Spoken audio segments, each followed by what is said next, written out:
ನಮಸ್ಕಾರ. Master of astrology YouTube ಚಾನಲ್ಗೆ ಸುಸ್ವಾಗತ. ನಾನು ನಿಮ್ಮ ಪಂಡಿತ್ ಉಮೇಶ್ ಪವನ್. 360 ಡಿಗ್ರಿಗಳ ಕಾಲಪುರುಷ ಕುಂಡಲಿಯಲ್ಲಿ ಒಟ್ಟಾರೆ 27 ನಕ್ಷತ್ರಗಳನ್ನು ಗುರುತಿಸಲಾಗಿದೆ.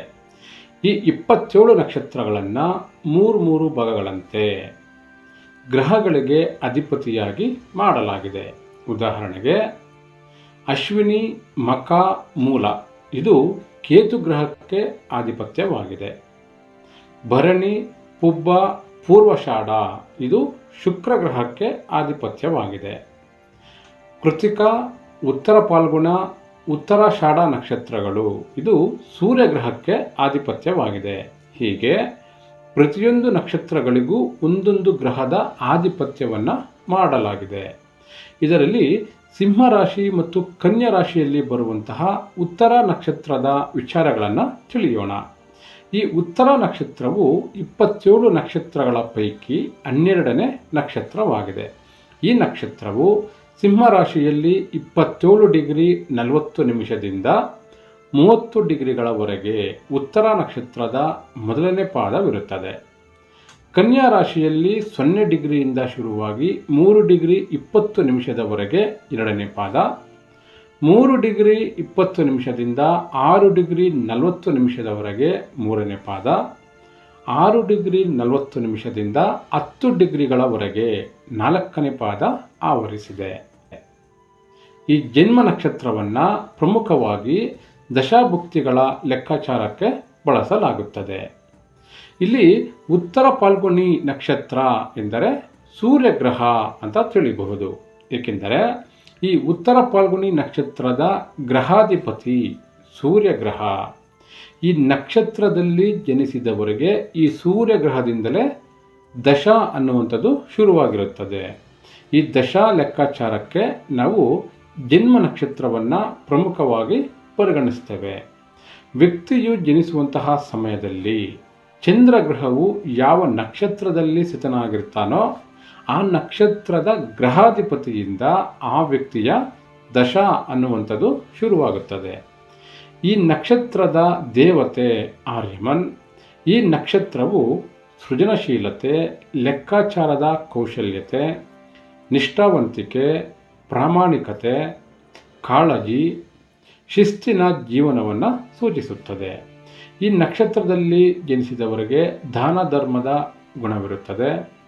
ಉದಾರ ಹೃದಯಗಳಾಗಿರ್ತಾರೆ. ಹೆಚ್ಚಿನ ತಾಳ್ಮೆ ಉಳ್ಳವರಾಗಿದ್ದು ಕೀರ್ತಿವಂತರಾಗಿರ್ತಾರೆ. ದೃಢವಾದ ದೈಹಿಕ ರಚನೆ, ಉತ್ತಮ ದೃಷ್ಟಿ, ಸುಸಂಸ್ಕೃತರಾಗಿರ್ತಾರೆ. ಮಹತ್ವಾಕಾಂಕ್ಷೆ ಉಳ್ಳವರಾಗಿರ್ತಾರೆ. ನೇರ ಮಾತಿನವರಾಗಿರ್ತಾರೆ. ಉತ್ತಮ ವೈವಾಹಿಕ ಜೀವನ ಅನುಭವಿಸುವಂತಹ ಇವರ ಕೌಟುಂಬಿಕ ಜೀವನ ಅನ್ನುವಂಥದ್ದು ನೆಮ್ಮದಿಯಾಗಿರುತ್ತದೆ. ಇವರು ಗೌರವಾನ್ವಿತರು, ವಿಧೇಯರು, ಜ್ಞಾನವುಳ್ಳವರು, ಸಹೃದಯದವರು, ಕರುಣೆ, ಪ್ರಾಮಾಣಿಕತೆ ಅನ್ನುವಂಥದ್ದು ಈ ನಕ್ಷತ್ರದವರಲ್ಲಿ ಹೆಚ್ಚಾಗಿರುತ್ತದೆ.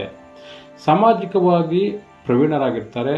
ಉತ್ತಮ ಒಂದು ಸಾಮಾಜಿಕ ವಲಯ ಮತ್ತು ಸ್ನೇಹಿತರನ್ನು ಹೊಂದಿರ್ತಾರೆ.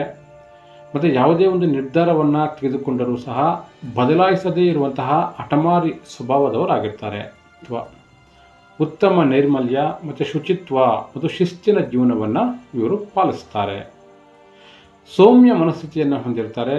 ವಿನಯವಂತಿಕೆಯನ್ನು ಹೊಂದಿರ್ತಾರೆ. ಯಾರನ್ನೂ ನೋವಿಸುವುದಿಲ್ಲ. ನ್ಯಾಯಯುತವಾಗಿರ್ತಾರೆ. ತಮ್ಮ ತಪ್ಪನ್ನು ತಿದ್ದುಕೊಳ್ಳುವವರು, ಸಜ್ಜನರು. ಯಾವುದೇ ವಿಚಾರದಲ್ಲಿ ಹೆಚ್ಚಿನ ಆಲೋಚನೆ ಮಾಡಿ ಮುನ್ನಡೆಯುವಂಥವರು. ಲೆಕ್ಕಾಚಾರದಲ್ಲಿ ಅತ್ಯುತ್ತಮರಾಗಿರ್ತಾರೆ. ಕೆಲವೊಮ್ಮೆ ಕೆಟ್ಟ ನಿರ್ಣಯಗಳಿಂದ ವಿಷಾದಕ್ಕೊಳಗಾಗುತ್ತಾರೆ ಮತ್ತು ಆ ತಪ್ಪನ್ನು ಸರಿಪಡಿಸಿಕೊಳ್ತಾರೆ.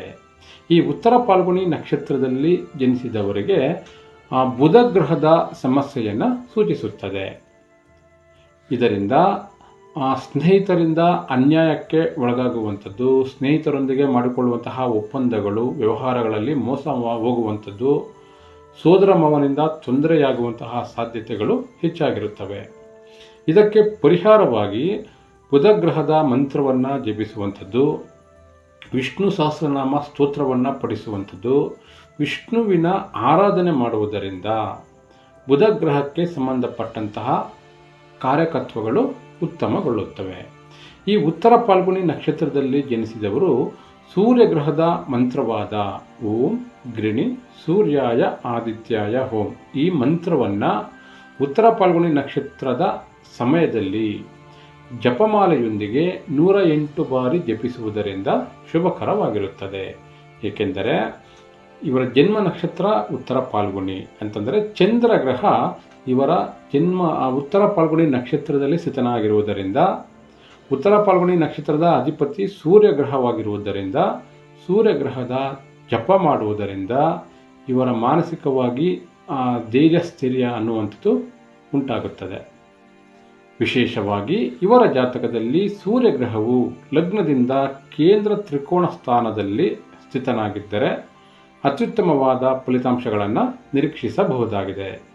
ಇವಿಷ್ಟು ಸಿಂಹರಾಶಿಯ ಉತ್ತರ ಫಾಲ್ಗುಣಿ ನಕ್ಷತ್ರಕ್ಕೆ ಸಂಬಂಧಪಟ್ಟಂತಹ ವಿಚಾರಗಳಾಗಿವೆ.